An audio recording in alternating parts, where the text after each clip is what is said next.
Well, the crop report, supply and demand report has just come out. We're going to go over this starting with cotton. I'm going to go directly to the USDA site and we will read from it. It summarizes it pretty well.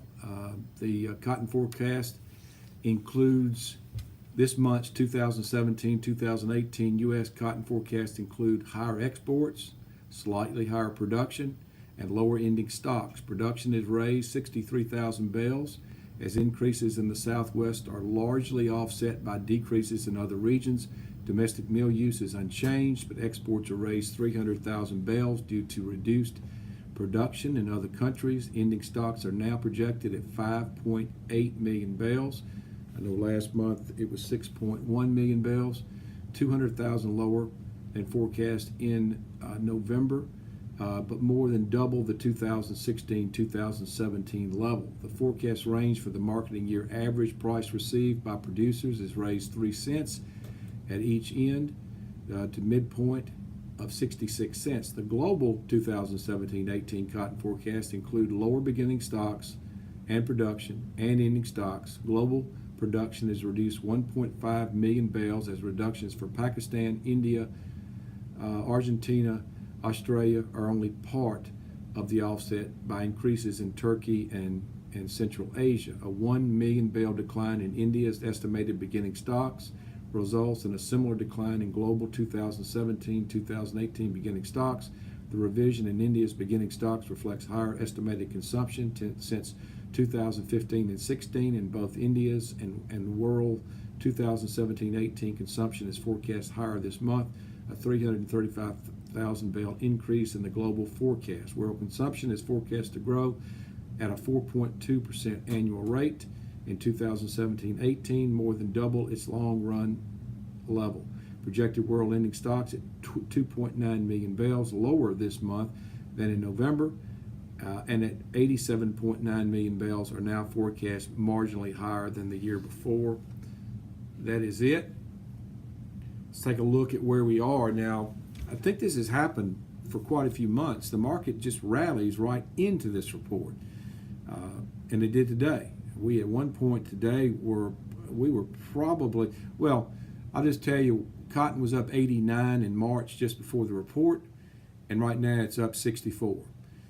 So I think this report is somewhat neutral, a little friendly if you look at the international numbers, but the market's not able, it's not finding itself able to hold up at these levels. I'll tell you this, we did get this morning to 74.19.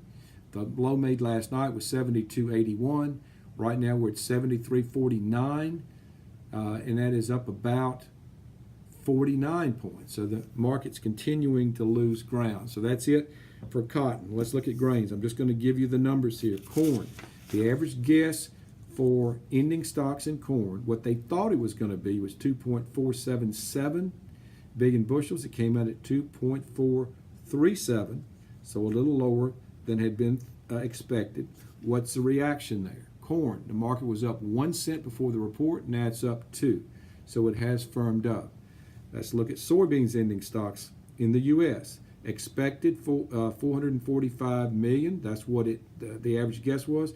It came out at exactly that level, 445. So pretty neutral number there for U.S. ending stocks. Soybeans were down 4 before the report. Now they're down 3 3/4. No real change. Now there was a little difference here in the wheat. Average guess for wheat ending stocks in the U.S. was 941 million bushels. It came out at 960 million. So the ending stocks had grown. What's the reaction? Wheat going into this number was up 1.5 pennies. Right now it's down 1 penny. So it has backed off. All right, world ending stocks. Corn expected 202.7 billion. It came out at 204. Soybeans expectations 97.8. It came out at 98.3. So a higher number for world ending stocks in soybeans, a higher number for ending stocks in corn, and wheat ending stocks. The average guess worldwide was 266.3. It came out at 268.4. So as I look down this, the world ending stocks are all higher than had been anticipated Markets are just a little bit, I'm just looking again to see if there's any change here. We're where we were before the number came out in beans. Corn is firmed up. Wheat is sold off. So that's the reaction of the market. That's really it. That is the report, the highlight of the report and what the markets have done.